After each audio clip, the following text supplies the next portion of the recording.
প্রযুক্তি খাতে দেশীয় উদ্ভাবন, ডিজিটাল সেবা ও সম্প্রচার খাতকে আরও এগিয়ে নিতে আয়োজন করা হয় সম্প্রচার প্রযুক্তি পণ্যের প্রদর্শনী। এখানে প্রযুক্তি খাতের অনেকগুলা স্টল এসছে, চায়না, ইন্ডিয়া থেকে। বাংলাদেশীয় অনেক উদ্যোক্তা এসছেন। বাংলাদেশি অল ব্রডকাস্টারদের এখানে প্রেজেন্স পেয়েছি। স্বনামধন্য আইএসপিগুলো এখানে এসছে, স্বনামধন্য কেবল অপারেটর প্রতিষ্ঠানরা এখানে এসছে। এটা গত 3 দিন ধরে বলতে গেলে একটা মিলন মেলা হয়েছে। কেবল অপারেটর্স অ্যাসোসিয়েশন অব বাংলাদেশ কোয়াবের উদ্যোগে রাজধানীর ইন্টারন্যাশনাল কনভেনশন সিটি বসুন্ধরায় আয়োজিত 3 দিনব্যাপী এই প্রদর্শনী শেষ হয় শনিবার। প্রযুক্তির কথা যদি বলি, বাংলাদেশ কিন্তু অনেক অ্যাডভান্স। সকল প্রযুক্তি অ্যাটলিস্ট বাংলাদেশে প্রথম দিকেই আসে। কানেক্টিভিটির প্রযুক্তিতে মোটামুটি সব প্রযুক্তি এখন বাংলাদেশে অ্যাভেলেবেল এবং ইনশাল্লাহ আমরা নিয়ে আসতে পেরেছি। উন্নত প্রযুক্তি ব্যবহারের মাধ্যমে আন্তর্জাতিক মানের সম্প্রচার সেবা নিশ্চিত করতে এই আয়োজন বড় ভূমিকা রাখবে বলে প্রত্যাশা আয়োজক সংগঠনের। 2025-এ আমরা যে আইসিবিসি এক্সপোর্টটি করেছিলাম তারই ধারাবাহিকতায় কিন্তু আমরা 2026-এর আইসিবিসি এক্সপোর্টটি অনুষ্ঠিত হলো।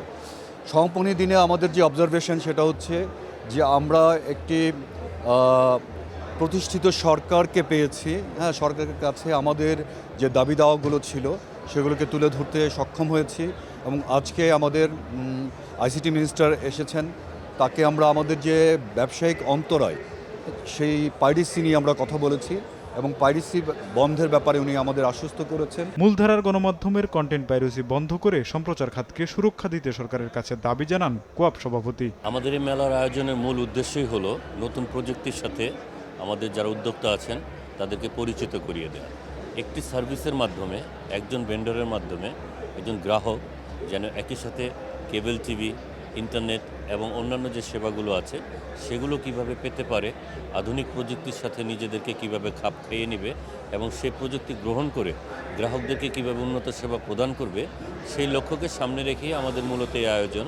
এই আয়োজনে দেশি বিদেশি যে সমস্ত প্রযুক্তি প্রতিষ্ঠানগুলো আছে তারা অংশগ্রহণ করেছে এবং গত 3 দিন অভূতপূর্ব ভিজিটর ছিল, অনেক সংখ্যক ভিজিটর ছিল, যাদের অংশগ্রহণে মেলাটি অত্যন্ত সফলভাবে আমরা শেষ করতে পেরেছি। সমাপনী অনুষ্ঠানে প্রধান অতিথির বক্তব্যে প্রযুক্তি ব্যবহারের নৈতিকতা, গ্রাহকের তথ্য নিরাপত্তা এবং মানসম্মত সেবা নিশ্চিত করতে সরকার ব্যবসায়ীদের সহযোগিতা করবে বলে জানান ডাক, টেলিযোগাযোগ ও প্রযুক্তি মন্ত্রী। নতুন প্রযুক্তি গ্রহণে আগ্রহী করে তোলা, যেমন IPTV, fibre to the home এবং কৃত্রিম বুদ্ধিমত্তার ব্যবহার। দ্বিতীয়ত, নৈতিকতা ও মান বজায় রাখা।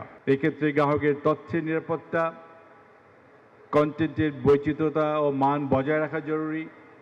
এবং তৃতীয়ত, আন্তর্জাতিক অংশীদারিত্ব গড়ে তোলা, যাতে বাংলাদেশ বিশ্বের বিভিন্ন দেশের সাথে প্রতিযোগিতায় অবতীর্ণ হতে পারে। এবার এক্সপোতে দেশি বিদেশি 67 প্রতিষ্ঠান সর্বাধুনিক কেবল টিভি, ব্রডকাস্টিং, যোগাযোগ প্রযুক্তি ও সেবা প্রদর্শন করে বলে জানিয়েছে মন্ত্রণালয়।